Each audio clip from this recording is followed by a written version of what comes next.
तो आज अक्षत का आया था रिजल्ट और वो मम्मी का पैर छू रहा। ये भैया है, भैया की गोद में अक्षत है और ये मैं हूँ और अक्षत है। तो जब ये छोटा सा था तब से यहाँ रह रहा है। जब मेरे भैया की डेथ हुई थी तब से यहीं पे रह रहा है। और ये मतलब दो भाई हैं, तो एक अपनी मम्मा के पास रहता है, एक यहाँ पे। और पिछले 11 साल से वो यहीं पे रहा आया है मम्मी के साथ। मम्मी मम्मी उसको पाली हैं, वो मम्मी को बहुत मानता भी है। मम्मी भी उसके बिना रह नहीं पाती, तो इसीलिए जब आज जाने की बात हुई तो वो बोल रहा हम नहीं जाएंगे, बहुत रो रहा था। लेकिन अब जाना तो पड़ेगा ना। फिर पापा थे, मैं थी, अक्षत था, मम्मी थी। फिर पापा भी चले गए तो मैं, अक्षत, मम्मी बची। तो मम्मी मम्मी और मैं अब रह जाएंगे। अक्षत जा रहा है अपने घर।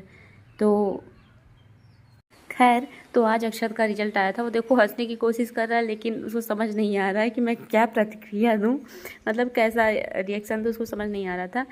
तो क्लास में टॉप किया था मेरा बच्चा, और ये देखो आंखें उल्टी कर लिया। तब तक आ गई आंधी और हम चले गए कपड़े उतारने। आंधी इतनी तेज़ थी कि कोई भी उड़ सकता था। खैर मैं नहीं उड़ी क्योंकि मेरा वज़न ज़्यादा था।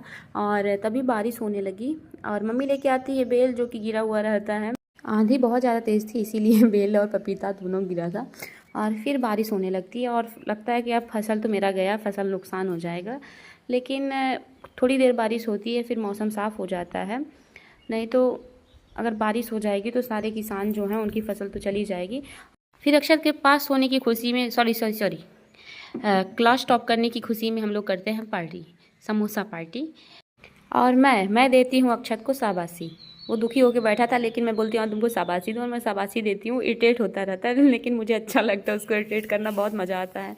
और फिर शाम हो जाता है तो रोने लगता है कि मैं नहीं जाऊँगा, बहुत रोता है। मम्मी भी रोने लगती है, लेकिन अब रोक नहीं सकते ना, किसी और का बच्चा है, हम कैसे रोक सकते हैं। तो मम्मी बोलती है जाओ पढ़ाई करो, अच्छे से रहना, मैं आऊँगी मिलने तुमसे। तो मिलती हूँ नेक्स्ट ब्लॉग में। आज के लिए इतना ही, बाय, टेक केयर एवरीवन।